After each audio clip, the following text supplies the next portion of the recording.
Halo guys, selamat datang di Jalan Cerita.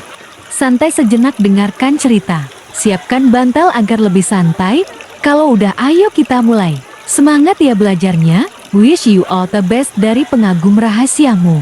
Fatah mendapati tulisan di bangku tempat dia duduk. Yang sebelumnya hanya ada sembarang coretan, kini ada pesan yang tersimpan. Fatah menatap tajam tulisan itu. Pikirannya mulai menerka-nerka siapa yang memberi pesan. Lalu pikirannya tersesat dalam memori 2 tahun silam. Hari itu Fatah diantar orang tuanya ke pesantren ini. Dalam hati kecilnya, Fatah masih ragu untuk belajar di pesantren. Karena ada sedikit trauma dengan pesantren. Bukan tanpa alasan. Karena beberapa waktu lalu Fatah baru saja kabur dari sebuah pesantren karena sudah tak kuat dengan oknum pendidik yang ada di pesantren itu. Selama 6 bulan di pesantren yang Fatah dapat hanya rasa takut. Bagaimana tidak hampir setiap hari bagian badannya memar lebam akibat pukulan oknum ustaz yang mengatasnamakan kedisiplinan. Terbayang kembali gulungan kabel listrik berwarna putih yang ukurannya sebesar jari kelingking orang dewasa. Kabel itu dilipat menjadi 4 lipatan lalu dikepang bak rambut perawan. Itulah senjata yang digunakan sang ustadz untuk menghukum santri yang melakukan pelanggaran. Gulungan kabel itu dicambukkan ke paha santri hanya karena datang terlambat ke musola setelah suara azan selesai dikumandangkan.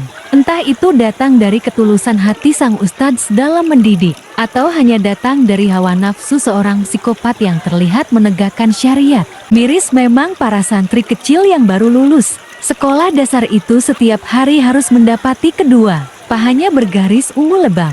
Tidak setimpal dengan kesalahan yang dilakukan.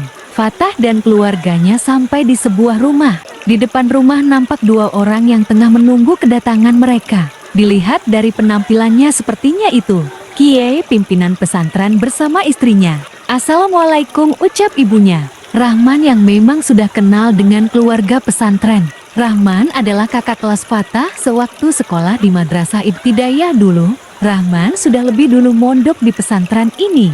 Waalaikumsalam, jawab Pak Kiai beserta istrinya bersamaan. Mari silakan masuk, istri Pak Kiai mempersilahkan. Terima kasih, jawab ibunya Rahman. Ini anak yang mau mondok di sini, siapa namanya? Tanya Pak Kiai sambil menoleh ke arah Fatah. Fatah mengangguk seraya berkata, Fatah Pak Kiai.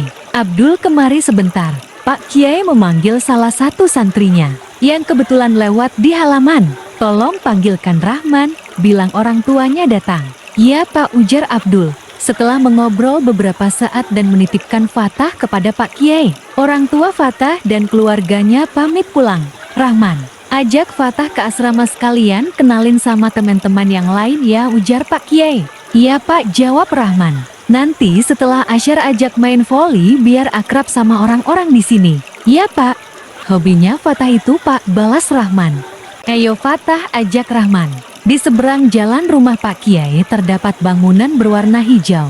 Itulah yang menjadi tempat tinggal Fatah bersama teman-temannya. Fatah menghela nafas. Rasa trauma terhadap pondok pesantren mulai memudar dari isi kepalanya. Dia merasakan kenyamanan dan sambutan hangat dari pimpinan pondok pesantren.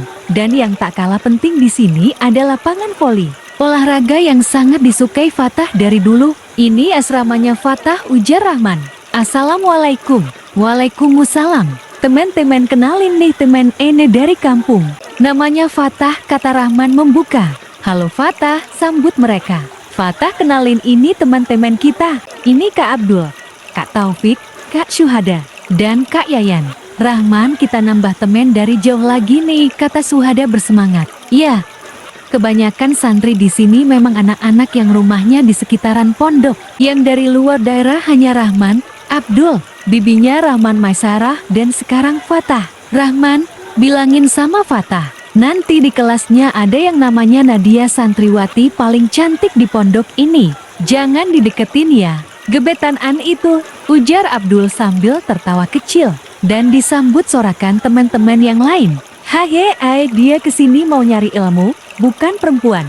Lah nanti dia kalau udah lihat juga pasti terpikat. Nadia bidadari pondok pesantren ini. Fatah, Rahman dan yang lainnya hanya menggelengkan kepala lihat tingkahnya Abdul. Fatah, gimana tadi main volinya, seru kan? Tanya Rahman. Seru sih, cuma tangan kerasa sakit semua. Lah orang biasanya kita cuma main voli bola plastik man. Hahaha iya sih. Tapi nanti juga enak kalau udah terbiasa. Iya sih. Ya udah kita mandi dulu yuk, ajak Rahman. Tar aneh ambil peralatan mandi dulu. Ya udah nanti nyusul ya. Mandinya di rumah bapak, lanjut Rahman sambil berlalu. Oke, jawab Fatah singkat. Brak, tiba-tiba Fatah bersenggolan sama perempuan berkerudung biru muda. Masya Allah cantik banget, gumamnya dalam hati. Duh maaf tadi aku nggak lihat soalnya buru-buru. Kamu nggak apa-apa kan? Ujar Fatah. Iya nggak apa-apa, permisi, jawab perempuan itu sambil beranjak pergi. Aku santri baru, namaku Fatah. Kamu siapa? Sambung Fatah sedikit teriak. Perempuan itu menoleh sebentar. Nadia jawabannya sambil berlalu. Bener kata Kak Abdul, Nadia emang cantik banget, gumamnya dalam hati. Lalu setelah itu bersambung. Oke guys, season pertama dari series Cinta Anak Pesantren sampai sini dulu ya. Gimana kisah Fatah selanjutnya? Siapa yang mengaku sebagai pengagum rahasia Fatah? Dalam pesan yang tersimpan dalam tulisan di bangku kelas. Tunggu di video selanjutnya ya. Jangan lupa juga dukung channel ini dengan klik like, komen, dan subscribe ya, juga aktifkan lonceng notifikasinya agar kamu tidak ketinggalan video selanjutnya. Yang pasti ceritanya akan lebih seru. Sampai jumpa di video selanjutnya. Terima kasih sudah menonton. Assalamualaikum warahmatullahi wabarakatuh.